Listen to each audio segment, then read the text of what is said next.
flood out the whole compartment. When I tell you if you bust the block so that the water and sweep out the water so the water can run right through the house, me I tell you. You see, in my bathroom is it ice up because the bathroom is lower than the room, you know. So it full up a little part in the bathroom and flood it right over. So you see water miss all of the sea and everything come in. But thank God we're alive and we just have to come and pick up the pieces. The hood is gone because we don't have any pot of sea. The boat underwater, some of them mash up. Everything gone for us. So we just have to just start all over again. Now, standing behind me, you can see a fisherman fixing his boat, and a lot of them were impacted by the Hurricane Melissa. Now, I spoke to one resident. He told me about the damage that he had on his boat, and he explained what he would need and for other community members that were also flooded out. It was in the mangrove there, because it's the best place to me for all these hurricanes. I put it there all the while. But this time something go bad. The mangrove them tore down, lock it down under the water, and the water come over and speak. So all of them board there, they might change out, but they can't work like that. Just say that do a quick repair just to go out the house because you then die out. We need material like fiberglass, liquid, board, screw, the galvanized screw them, matten. As I said, liquid, money to pay people work money because me. Tales of narrow escapes in Gregory Park, Portmore, St. Catherine after huge trees came crashing down after the passage of Hurricane Melissa into several homes. Krista Campbell has more.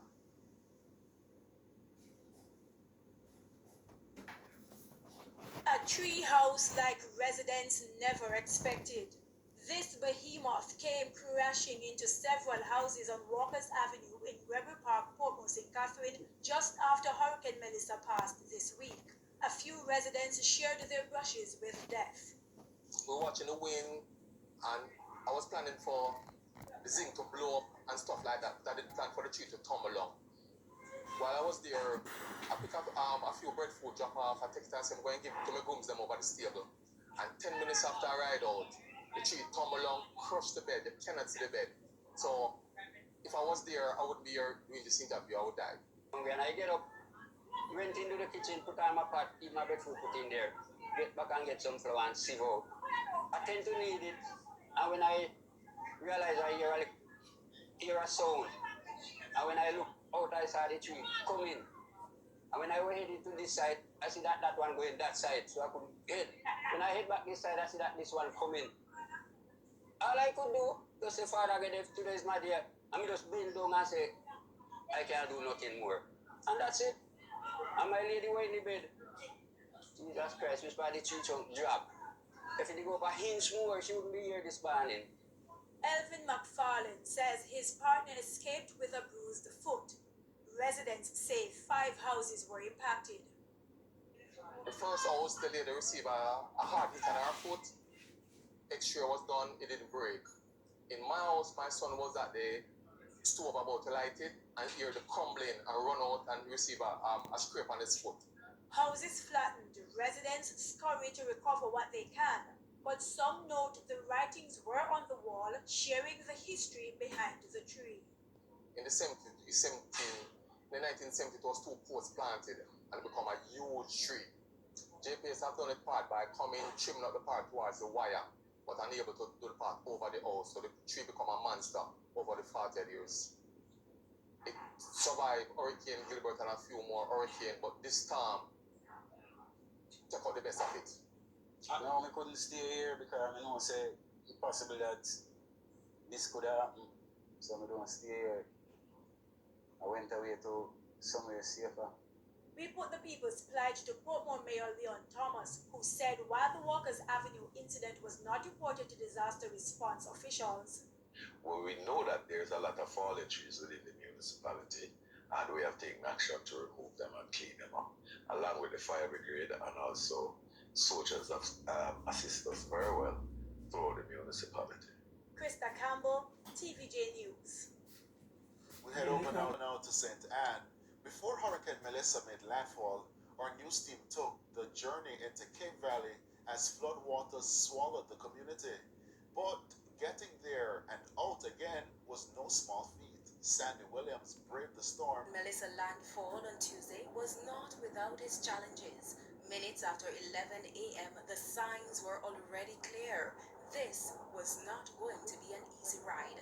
The Clarksville main road is blocked. I'm going to ask the cameraman to pan to show you a large tree has fallen across the roadway. However, 2 residents have decided to brave the weather. They came out and they're trying to remove as much of the branches as possible to allow passage, especially if there is an emergency. Once the obstacle was cleared, the trek continued.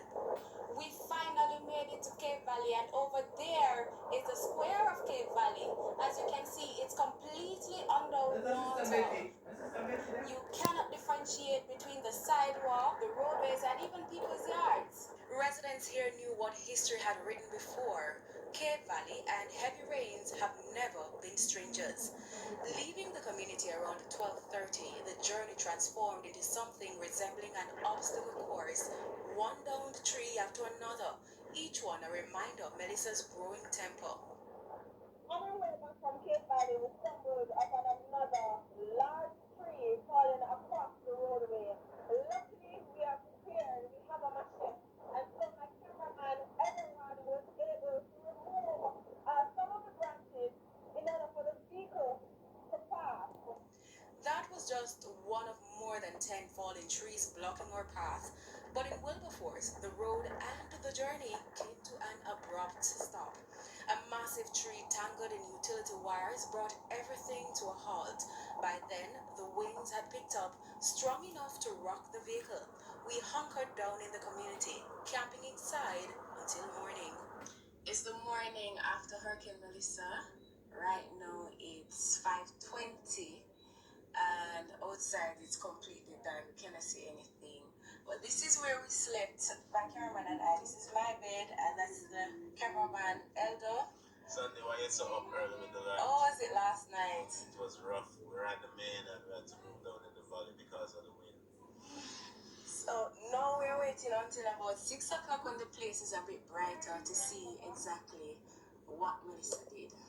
At daybreak, daylight revealed the hurricane's cruel handiwork.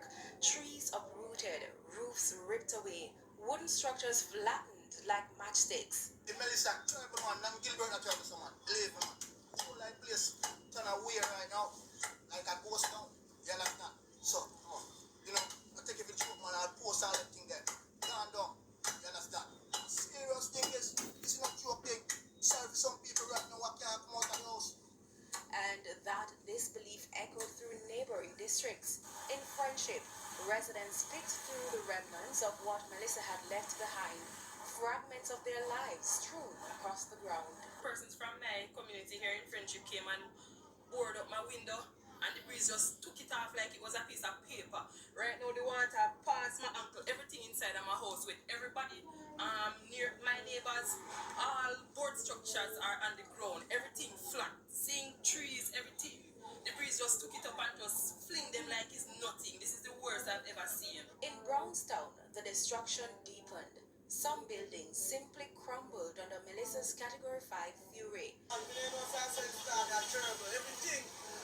business, pull out, thing down, mash up, thing wet up, thing mash up. Her bar wasn't the only business that surrendered to the hurricane. Melissa had more stops to make. Along the Minard Main Road, trees bent low as if bowing in submission to her passing power. But a unit from the Brownstown Fire Brigade was quick to respond, cutting and clearing fallen trees to reopen the path. But even detours were no escape. In Dunbarton, the story was the same. Roofless homes, splintered trees, and weary faces.